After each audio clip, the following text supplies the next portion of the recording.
والغفران. بسم اللہ الرحمن الرحیم. تسلسل فکر پر باقی رہتے ہوئے یہ ہماری 25ویں تقریر ہے.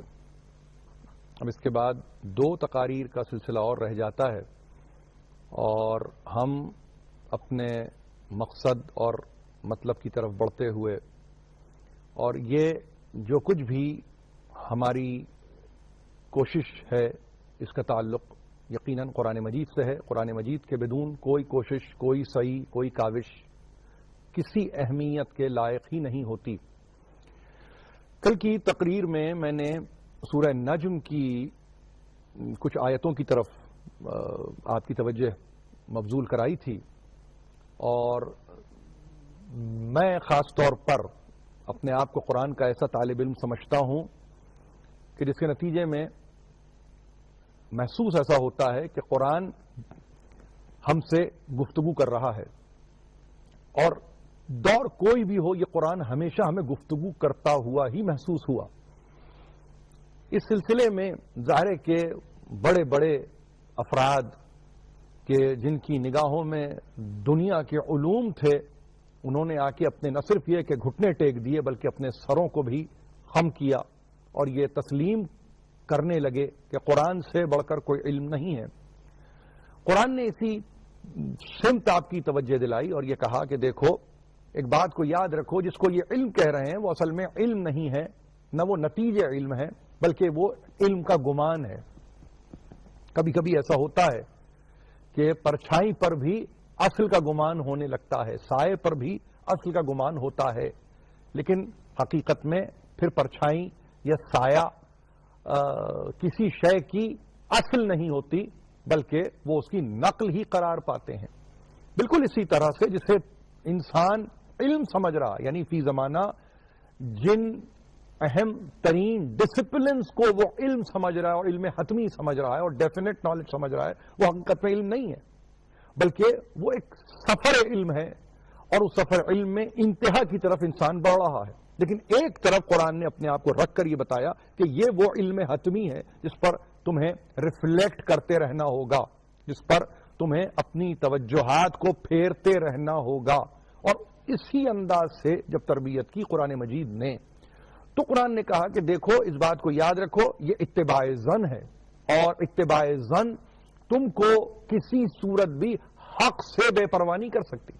یعنی تم ہر دور میں حق کے محتاج رہو گے. اب وہ حق عام زندگی میں پرفیکشن کے معنی میں ہو تو حق ہے، عام زندگی میں اگر حقیقت علم کے معنی ہو تو ہے، عام زندگی میں اگر ڈیفینیٹ نالج کے معنوں میں ہے تو ہے. بہرحال وہ حق ہے، تم حق سے بے پرواہ نہیں ہو سکتے. جب تم حق سے بے پرواہ نہیں ہو سکتے تو یاد رکھو کہ اب وہ جو تمہیں بے پرواہ کرنا چاہتے ہیں ان سے تعرض کرو، ان سے دوری اختیار کرو، اس لیے کہ انہوں نے ہم سے منہ پھیرا ہوا ہے، اور ہم سے منہ پھیر کر کس سمت میں جائیں گے؟ ہم تو ہر سمت میں موجود ہیں، لیکن یہ سمجھتے ہیں کہ یہ ہم سے بگڑ کے کہیں اور چلے جائیں گے. سماوات و ارض ہمارے ہیں، ان میں سے اگر نکل سکتے ہیں تو یہ نکل جائیں اور ان کے حدود کو پھلانگ جائیں. اگر یہ سمجھتے ہیں کہ یہ ان حدود سے آگے نکل سکتے ہیں تو ایسا حتماً ممکن ہی نہیں. تو ایسی صورت میں اب یاد رکھیں کہ یہی ان کا مبلغ علم ہے.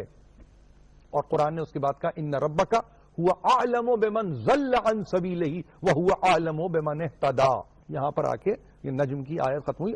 بے شک تمہارے رب کے علم میں ہے کہ کون ہے کہ جو اس کے راستے سے بھٹکا ہوا ہے اور کون ہے کہ جو اس کے راستے پر رہتے ہوئے ہدایت یافتہ ہے. یہ کل نتیجہ علم ہے. یعنی اگر مبلغ علم درست ہو تو انسان کا مقدر ضلالت نہیں ہوگی بلکہ ہدایت، اور اگر مبلغ علم وہ فانی علم یا وہ زمانی علم جس کا تعلق زمانے سے ہے تو وہ بدلے گا. جب وہ بدلے گا ہدف بدلے گا، جب ہدف بدلے گا نتیجہ بدلے گا. نتیجے میں ظاہر ہے کہ کوئی ایسی حتمی صورت سامنے نہیں آ سکتی.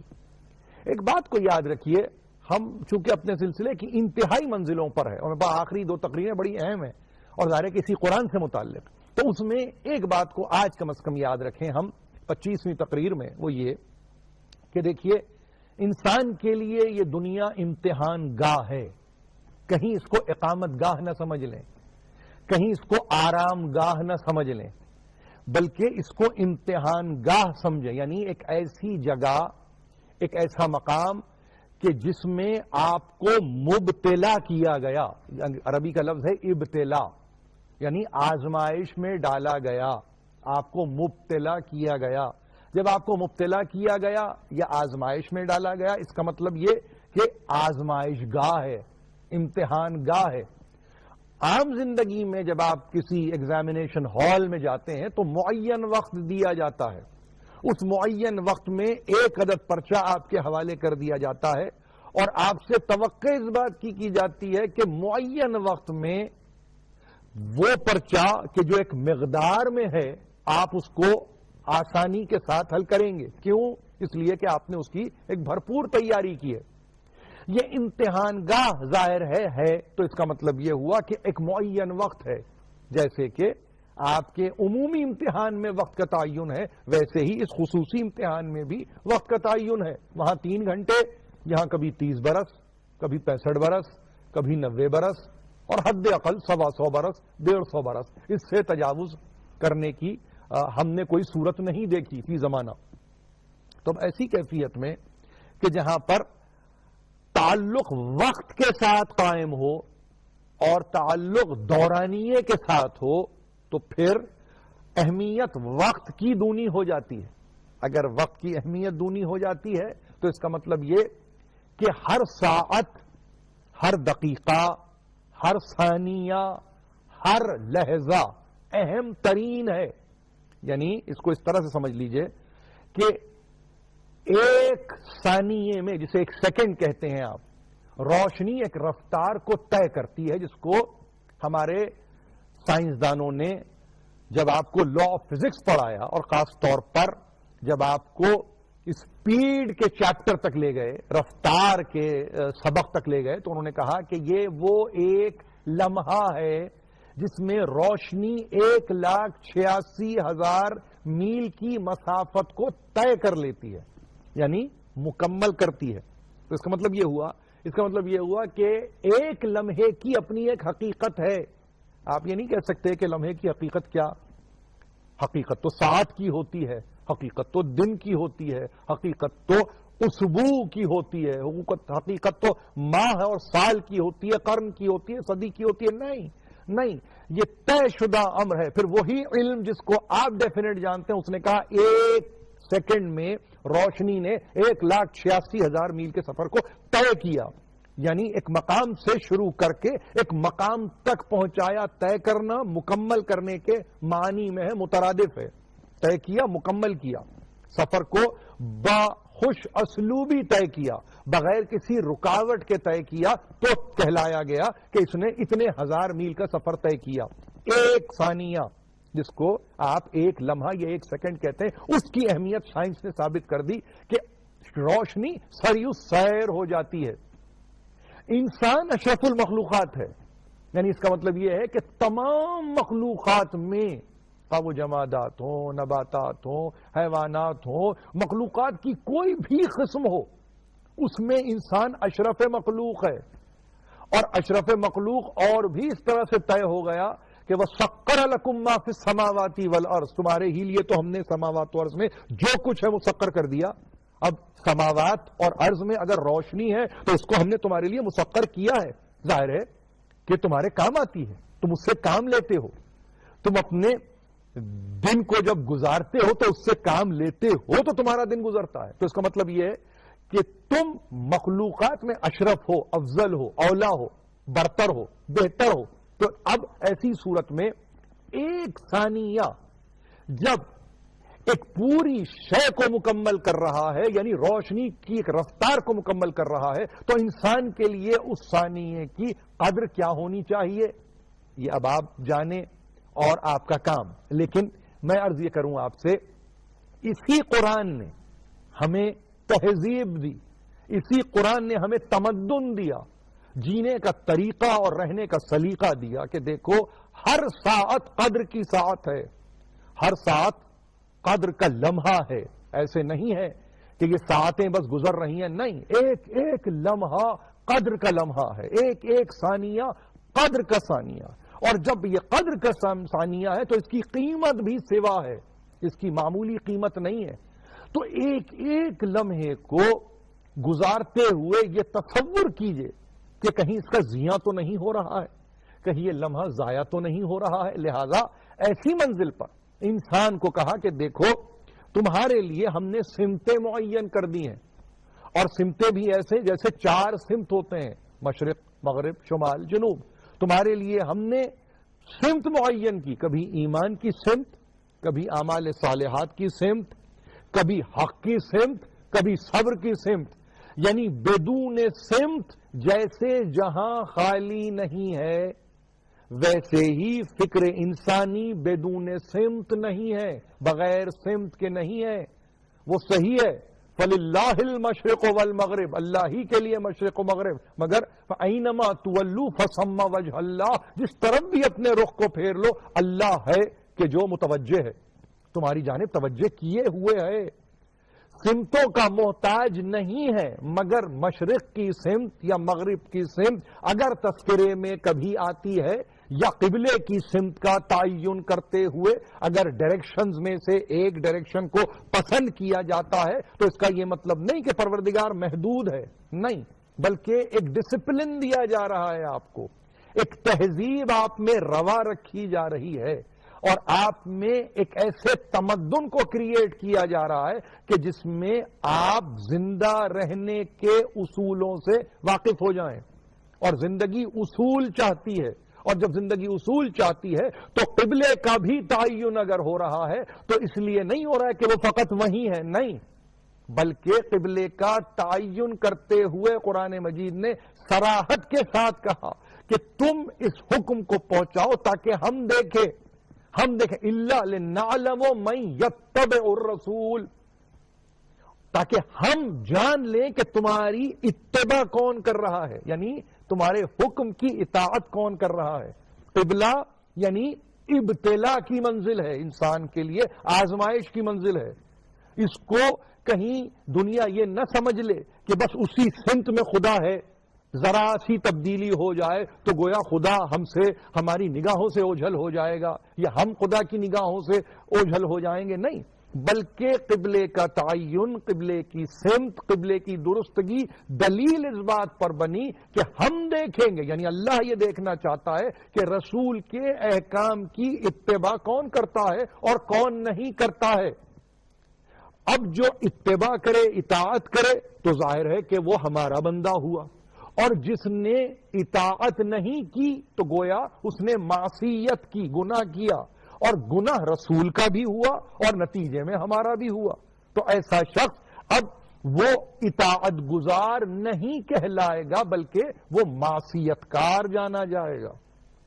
قرآن مجید کو پڑھتے ہوئے یاد رکھیے اس بات کو کہ اگر قرآن نے کچھ چیزوں کا تذکرہ کیا ہے تو وہ بحیثیت ڈیفینٹ علم کے کیا ہے۔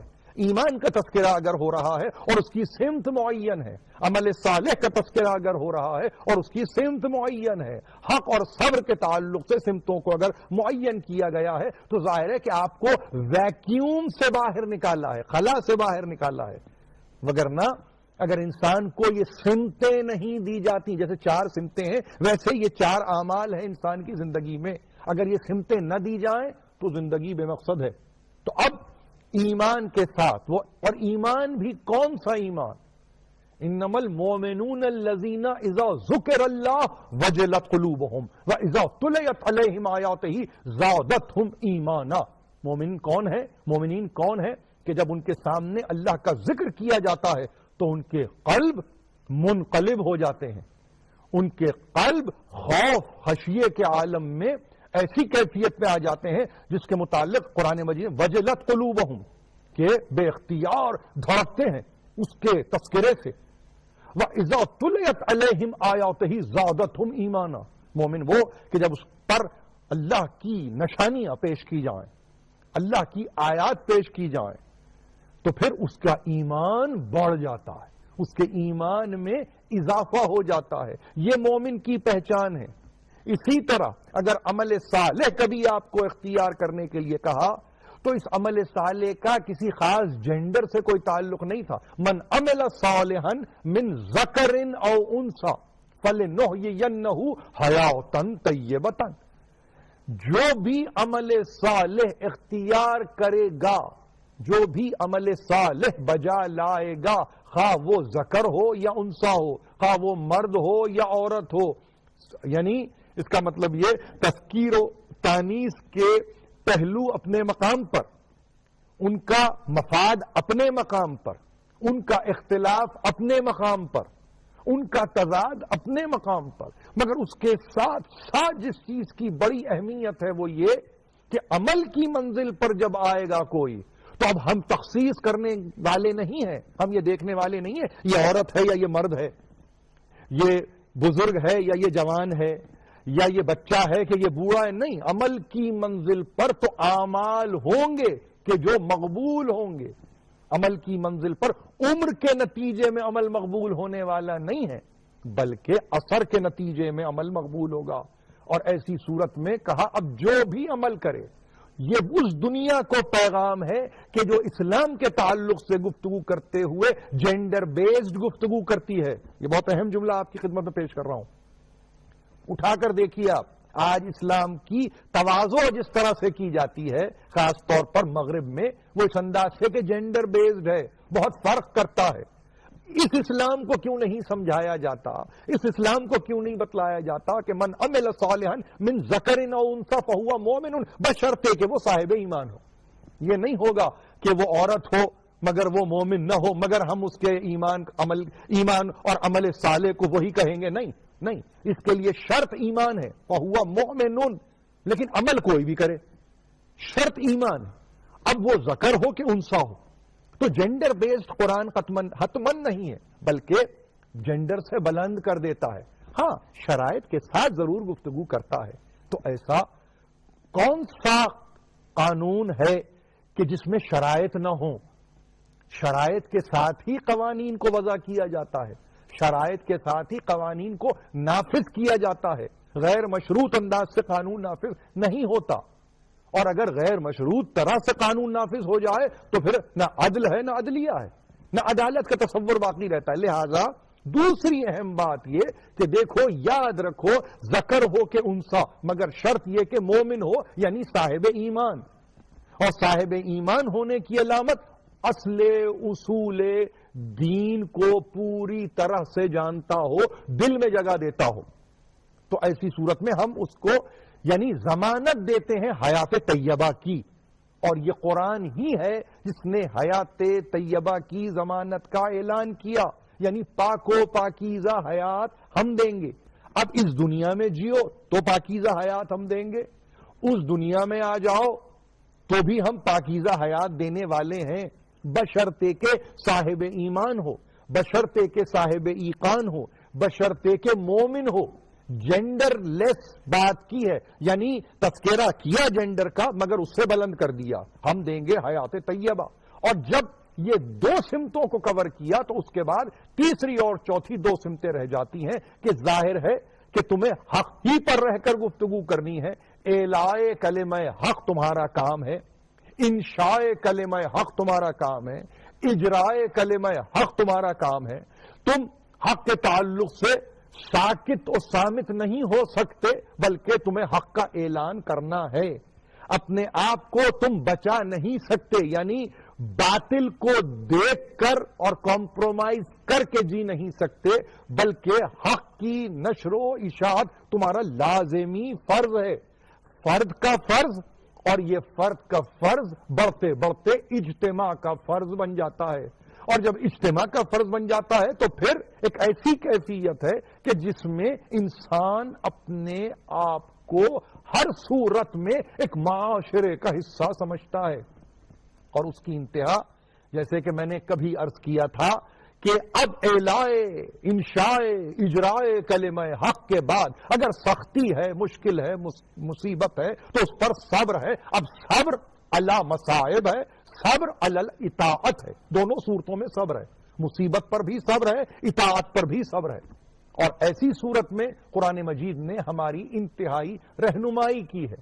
اور اب جاتے ہوئے اسی دعا کے ساتھ اختتام کرنا چاہتا ہوں کہ پروردگار اس ماہ مبارک رمضان کی فضیلتوں سے ہم کو مالا مال کر دے، ہماری مشکلوں کو آسان کر دے، ہماری پریشانیوں کو دور کر دے، اور پروردگار ہمیں نیک توفیق دے، نیک ہدایت دے، مملکت خداداد پاکستان کی محافظت فرما، ملت کو متحد رکھ، وآخر دعوانا ان الحمدللہ رب العالمین۔